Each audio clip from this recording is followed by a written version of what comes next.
وقد قال امام الباقر علیہ السلام من اراد ان يعلم انه من اهل الجنة فليعرض على قلبه حبنا اہل البیت.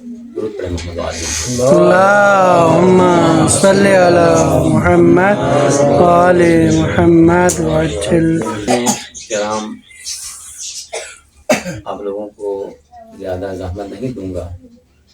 یہ آپ کا سفر عشق ہے. یہ اربوں خربوں انسانوں میں سے بعض لوگوں کو ہی یہ سعادت حاصل ہوتی ہے. زیارت کا اصل مقصد کیا ہے؟ اصل مقصد زیارت کا اصل مقصد یہ ہے کہ آپ اپنے امام سے ملاقات کرنا چاہتے ہیں. ملاقات ظاہر عربی میں دیکھنے کو کہتے ہیں، وہی ملاقات ہو گئی. تو الحمدللہ آپ کو اللہ تعالیٰ نے یہ توفیق دیا کہ آپ ائمہ معصومین علیہ السلام سے سامرا، کاظم، کربلا میں ہوتے ہوئے، پھر ایران مشرق سے ہوتے ہوئے آپ نجف میں مولائے کائنات جو کہ ابو الائمہ ہیں، سب کے باپ ہیں، ان کی زیارت سے بھی آپ مشرف ہو گئے ہیں. تو آپ نے زیارت کی ہے، یہ آپ کی زیارت ہو گئی. اب اس زیارت میں آپ نے کرنا کیا ہے، آپ کس مقصد اور ہدف کو لے کر آئے ہیں، وہ یہ ہے کہ آپ نے امام علیہ السلام کے سامنے بیٹھ کر اپنے گزشتہ تمام گناہوں کو یاد کرنا ہے، اور اپنی زبان میں اپنے دل کسی اور کو بتانے کی کوئی ضرورت نہیں ہے. امام علیہ السلام کو بتائیں، خدا کو کہ ہاں شفیع بنائیں، اور امام علیہ السلام کے توسط سے، وسیلے سے پھر ان تمام گناہوں کی مغفرت کی طلب کریں. یہ اہم چیز ہے. اپنے گزشتہ تمام دانستہ نادانستہ طور پر انسان چونکہ خطا سے خالی نہیں ہے، معصوم تو صرف 14 ہی ہیں، انسان سے چھوٹی بڑی غلطیاں ہوتی ہیں، ان کی بخشش طلب کریں امام کے بارگاہ میں بیٹھ کے. یہ وسیلے ہیں اور یہ بخشش کراتے ہیں. اور دوسری بات یہ ہے کہ جب آپ اپنے لیے بخشش کر رہے ہوتے ہیں، طلب کر رہے ہوتے ہیں، تو آپ سے اگر کوئی ناراض ہے، کسی کا حق آپ کے اوپر ہے، تو آپ ان کے لیے بھی معافی کی طلبگاری کریں. اور عملاً آپ وہاں جا کر معافی بھی دیں گے اور کہیں گے میں آپ سے معافی چاہتا ہوں اگر یہ غلطی اس کی ہی ہے. معافی چاہیں گے. جب آپ یہ کام کریں گے کہ آپ نے کسی کو معافی دے دی، انسان ہوتے ہوئے غلطی سے ہوتی، پھر وہ رب کائنات کی رحمت جوش میں آتی ہے، اور وہ یقیناً ہماری غلطیوں کو اللہ تعالیٰ معاف کر دیتا ہے. اگر یہ آپ کرتے ہیں تو ایسا ہے کہ جیسے آپ ابھی ماں کے پیٹ سے باہر آئے ہیں. یعنی جو بچہ ابھی ماں کے پیٹ سے باہر آتا ہے اس کے ذمہ کوئی گناہ نہیں ہوتا. یعنی ایک طرح کی آپ کو عصمت مل جاتی ہے، معصومیت. آج کے بعد جو کام آپ کریں گے وہ لکھا جائے گا. اس سے پہلے جتنے گناہ تھے وہ مٹ جائے. البتہ اس میں جو آپ کے نمازیں ہیں، روزے ہیں، لوگوں کے حقوق ہیں، وہ آپ کو ادا کرنا ہوتا ہے. تو اس وقت میں آپ کو ایک اور نقطہ بتا دوں جو میں نے جس حدیث کی تلاوت کی ہے، کہ آپ ذرا تصور کریں کہ اس وقت اس حدیث کی روشنی میں جو میں بیان کرنے والا ہوں، آپ جنتی ہیں. ویسے ایک اور حدیث ہے، وہ میں بیان نہیں کر سکتا کیونکہ ٹائم زیادہ لگ جائے گا، کہ نجف اور کہ اس ایریا کو روایت میں جنت کہا گیا ہے. آپ جنت میں ہیں اس وقت، کیونکہ جنت ایک معنوی شے ہے، ہم ظاہری چیزیں ہیں.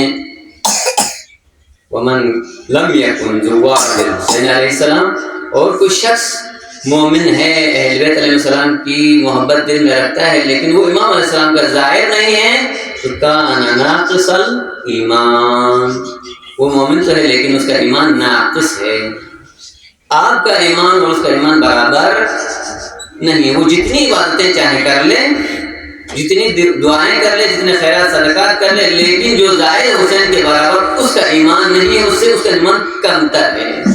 ایک درود پڑھیں محمد. اللهم صل على محمد وآل محمد وعجل. یہاں تک بات پہنچ گئی کہ آپ اہل جنت میں سے ہیں، اور دنیا کے جتنے انسان جو اس مقام تک نہیں پہنچے، آپ اور ان میں آسمان اور زمین کا فرق ہے. وہ ناقص الایمان ہے، آپ کامل ایمان ہے.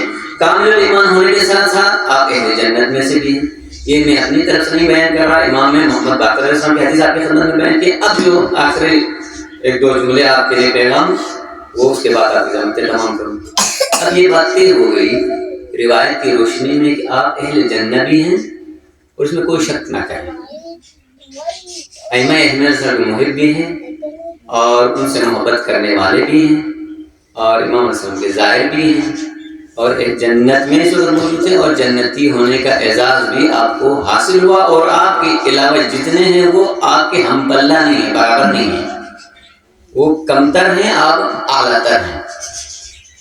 جب یہ سعادت اللہ تعالیٰ نے کسی وجہ سے ملا، کوئی سبب بنا ہو، کسی نے پیسہ دیا ہو، کسی نے رہنمائی کی ہو، کسی نے کوئی بات کی ہو، ان کے لیے آپ دعا کریں، ان کے لیے زیارت کریں. عمومی طور پر وہ زیارت نامہ کے ابتدا میں بیان کیا، اپنے مرحومین کریں، والدین کے لیے کریں، آبا و اجداد کے لیے دعا کریں، رشتہ داروں کے لیے کریں، ہمسائے جو مانگنا چاہیں مانگ سکتے ہیں. یہاں میں کہنا یہ چاہ رہا تھا کہ آپ جب یہ طے ہو گیا کہ آپ اور دوسروں میں فرق ہے، آپ جنتی ہو گئے، جنتی وہ بھی ہوئی ہے لیکن پتہ نہیں چلا، نہیں پہچان لیا. بس دو بندے آپ کے ساتھ ہیں، ایک دو وزیر اعظم ہیں، ایک کا تعارف ہو جاتا ہے، ایک کا نہیں ہو جاتا ہے. تو جس کا ہو گیا وہ تو کلیئر ہو گیا نا. دوسرے کے بارے میں پوچھیں گے، جب پتہ چلے گا وہ بھی ہو تو انشاءاللہ الحمدللہ وہ بھی نہیں بنے گی جنتی، کوئی مسئلہ نہیں ہے. لیکن ابھی ان کی پہچان نہیں ہوئی، ابھی وہ کلیئر نہیں ہوئی. وہ کریں گے مستقبل میں تو ہو جائیں گے، لیکن آپ پہلے سے ابھی نامنیٹ ہو چکے ہیں، آپ کے نام آ گئے، آپ زوار میں بھی آ گئے، آپ جنتی میں ہیں، سب کچھ ہیں. اب اس کے بعد اپنے کردار کو، سابقہ جو آپ کا کردار تھا الحمدللہ بہت اچھا ہوگا، اس سے بہت بہت زیادہ اچھا ہو جانا چاہیے. کیونکہ ایک جنتی انسان کا کردار، ایک محب اہل بیت کا کردار، ایک زائر حسین کا کردار اور ایک عام آدمی کے کردار میں اگر فرق نہیں آیا پھر اس زیارت کا بہت زیادہ فائدہ بھی نہیں ہوگا. کیونکہ لیکن اس سے بڑا دنیا میں کیا پیکیج ہو سکتا ہے ایک انسان کے لیے کہ ایک بندے کی 60-70 سال عمر گزرتی ہے، ہمارے وہ علاقے جہاں پر سہولیات کی کمی ہے، گرمی سردی کے مسائل ہیں، وہاں پر نمازوں کے روزوں کے مسائل رہتے ہیں اور دیگر ادھر ادھر کے مسائل، وہ سب چھوٹی موٹی غلطیاں ہوتی ہیں. اور آج اس سے آپ کو یہ سند دی جائے، یہ سرٹیفکیٹ آپ کو دے دیا جائے کہ آپ پاک ہو چکے ہیں، کوئی گناہ آپ کے خاتے میں نہیں ہے، آج کے بعد جو بھی عمل کرو گے وہ لکھا جائے گا. تو اس سے بڑا پیکیج، اس سے بڑی خوش نصیبی، اس سے بڑی سعادت کسی انسان کے لیے نہیں ہے. لیکن اس کے بعد جو آپ کا کردار ہے وہ منفرد ہونا چاہیے، ممتاز ہونا چاہیے، باقی لوگوں سے الگ ہونا چاہیے. کوئی ظالم بننے کی کوشش کرتا تو کریں، لیکن آپ ظالم نہیں بن گے، مظلوم بنے والو.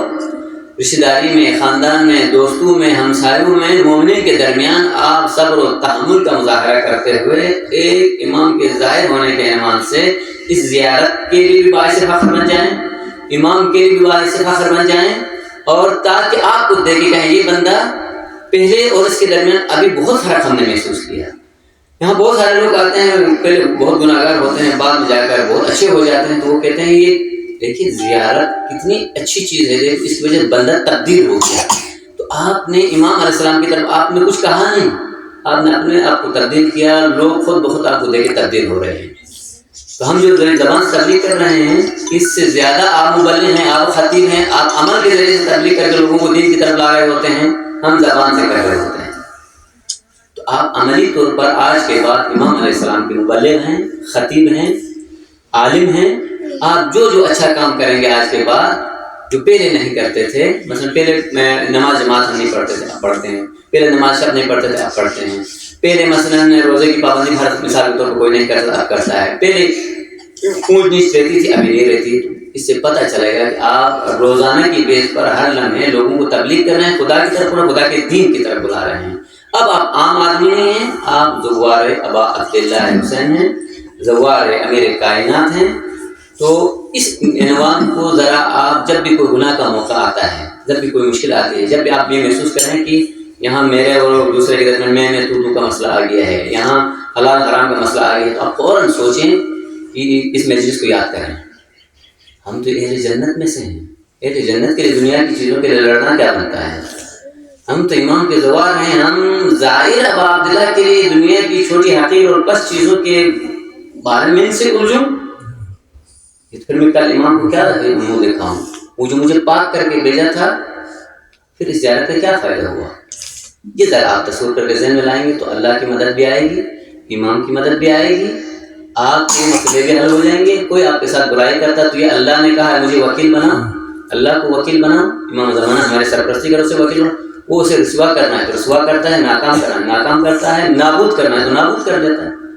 تنہا انسان کس کا مقابلہ کرے؟ کسی کا نہیں کر سکتا، وہ اللہ کو وکیل بنا دیں۔ آپ جا کے مولا کو وکیل بنا کے جائیں، یا مولا ہمارے مشکلات پریشانیاں آپ مشکل کشا ہیں، حوالہ کر دیا، میں انشاءاللہ وعدہ کر کے جاتا ہوں میں اپنی طرف سے کوئی کوتاہی نہیں کروں گا، کسی پر ظلم نہیں کروں گا، زیادتی نہیں کروں گا، کسی کا کوئی ذرہ برابر حق ہے تو وہ لے جا کے حوالہ کروں گا، کسی سے کوئی ناراضگی ہے تو جا کے معافی مانگوں گا، یہ میرا وعدہ رہا۔ یا امام سرپرستی کرنا آپ کی ذمہ ہے، میری مدد کرنا آپ کی ذمہ ہے۔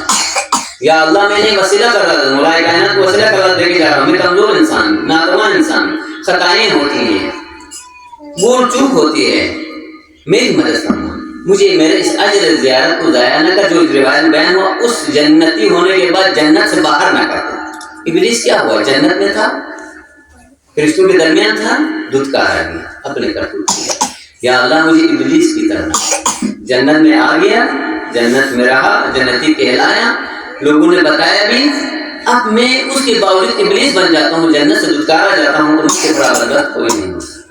میں امید رکھتا ہوں اور اللہ سے دعا بھی کرتا ہوں، مولا کائنات کو وسیلہ قرار دے کر، ان تمام ائمہ جن کی آپ زیارت کر کے آئے ان کو وسیلہ قرار دے کر، اپنے لیے بھی، آپ کے لیے بھی، آپ کے اولاد کے لیے، آپ کے آبا و اجداد کے لیے، ملک کے لیے، ملت کے لیے، تشیع کے لیے، اس وقت دشمنان اسلام سے تشیع برسر بے کر ان کے لیے دعا کرنے پاک اور ان مقدس زوات کے صدقے میں ہمارے اس ہر قول اور عمل کو اپنی بارگاہ میں قبول فرما۔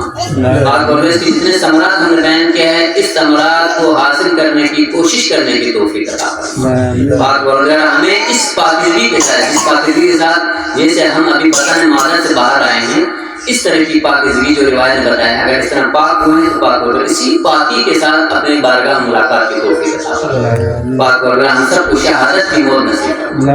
پاک اور ہمیں اس وقت کی دنیا سے نہ اٹھانا جب تک ہمارے امام ہم سے راضی ہو سننا ہو۔ پاک اور ہمارے امام کا ظہور کے ظہور میں تعظیم فرما۔ پاک اور ہمیں اپنے امام کی آوان و انصار میں شامل فرما۔ پاک اور ہمارا جو عمل ہے یہاں پر چھوٹا ہو یا بڑا ہو، پاک وغیرہ ہمارے تمام مرحومین مرحومات جن کا ہمارے اوپر حق ہے، ان سب میں ہماری طرف سے بطور ہدیہ ان تک بھی اس کا ثواب کے ساتھ فرما۔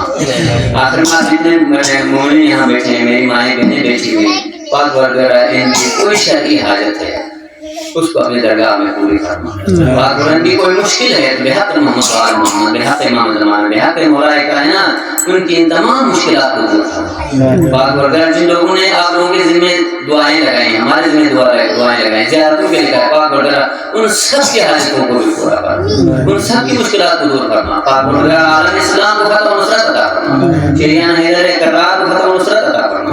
پاک وغیرہ محمد وآل محمد کے صدقے میں ہمیں ایک حقیقی مومن، شیعہ اور امام کے دوار کے عنوان سے اس دنیا سے رخصت ہونے کی توفیق عطا فرما۔ انہی تمام دعاؤں کی قبولیت کے لیے مل کر بآواز بلندی مرحوم قرآن بحق محمد وآل محمد، اللہم صلی